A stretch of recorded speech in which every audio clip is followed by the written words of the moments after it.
pose with the bands. Pose with the pose with the pose with the bands. Pose with the pose with the pose with the bands. Pose with the bands.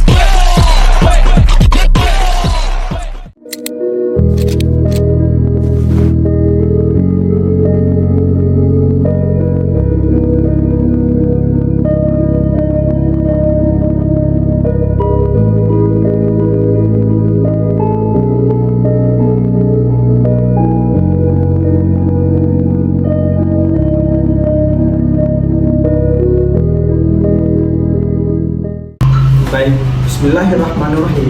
Assalamualaikum warahmatullahi wabarakatuh. Perkenalkan, kami dari kelompok XM4 akan menjelaskan hubungan antara gelombang gempa, periode, dan frekuensi. Jadi teman-teman, gelombang gempa adalah energi yang dilepaskan saat terjadi pergeseran kerak bumi. Gelombang gempa memiliki variasi periode dan frekuensi. Gelombang dengan frekuensi tinggi biasanya memiliki periode pendek dan menyebabkan getaran cepat. Sedangkan gelombang frekuensi rendah memiliki periode panjang dan menghasilkan getaran lambat tetapi dengan amplitudo yang lebih besar. Jadi teman-teman, ada 3 hubungan gelombang gempa, periode, dan frekuensi. Yang pertama itu gelombang primer. Gelombang primer ini teman-teman, periodenya relatif pendek tetapi frekuensinya lebih tinggi dan dampaknya lebih terasa sebagai hentakan singkat. Dan yang kedua teman-teman adalah gelombang sekunder.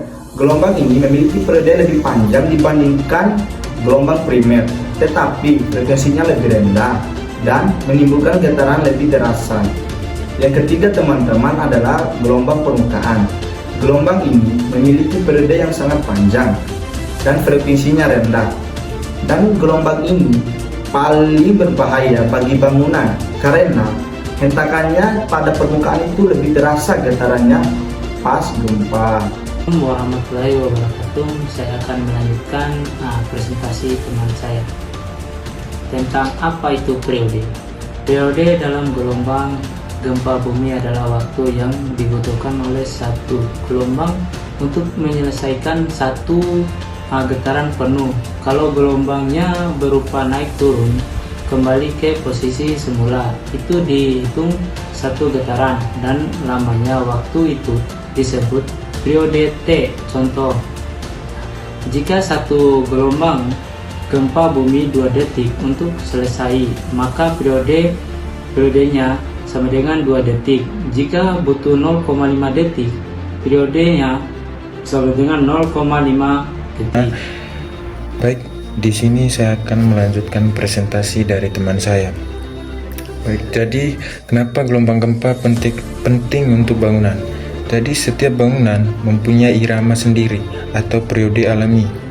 Bangunan tinggi dia lebih cenderung punya periode alami panjang atau getarannya lambat, dan bangunan pendek dia lebih cenderung punya periode alami pendek atau getarannya cepat. Dan yang kedua, gelombang gempa juga mempunyai periode dan frekuensi. Jika periode gelombang gempa sama atau mirip dengan periode alami, berguna atau terjadi resonansi. Resonansi itu yaitu getaran makin kuat dan lebih cenderung bangunan bisa retak atau roboh. Dan yang ketiga, dampak nyata. Bangunan tinggi lebih mudah rusak oleh gelombang periode panjang atau getaran lambat tapi kuat sehingga bangunan cepat rusak. Bangunan rendah lebih mudah rusak oleh gelombang periode pendek atau getaran cepat. Dan yang nomor 4 untuk rekayasa struktur. Insinyur sipil harus memperhitungkan periode dan frekuensi gelombang gempa. Dengan begitu, mereka bisa merancang bangunan tahan gempa sehingga menambahkan peredam atau pondasi khusus dan material yang fleksibel sehingga bisa dapat menahan gempa secara tahan lama. Contoh kasus di Indonesia terdapat satu, yaitu gempa Palu 2018 menimbulkan likuifaksi dan tsunami didominasi oleh gelombang frekuensi rendah. Dan yang kedua, gempa Yogyakarta 2006. Banyak bangunan roboh karena resonansi antara frekuensi yang dapat membuat bangunan roboh. Dan yang terakhir yaitu gempa Aceh tahun 2024, periode sangat panjang atau long periode waves, menyebabkan tsunami besar.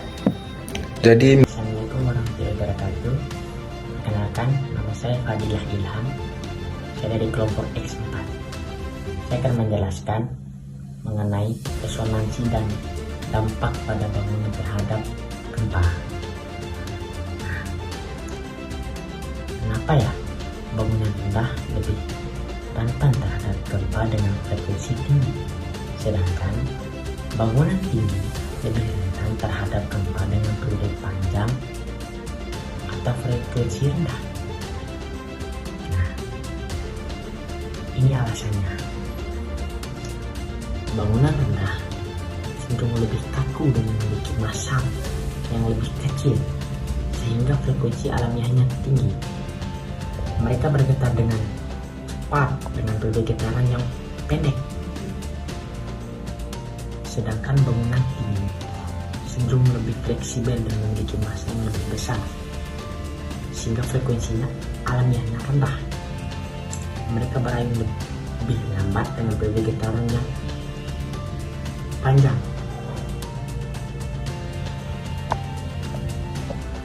Nah, udah tahu kan kelebihan dan kekurangan bangunan rendah dan tinggi terhadap gempa?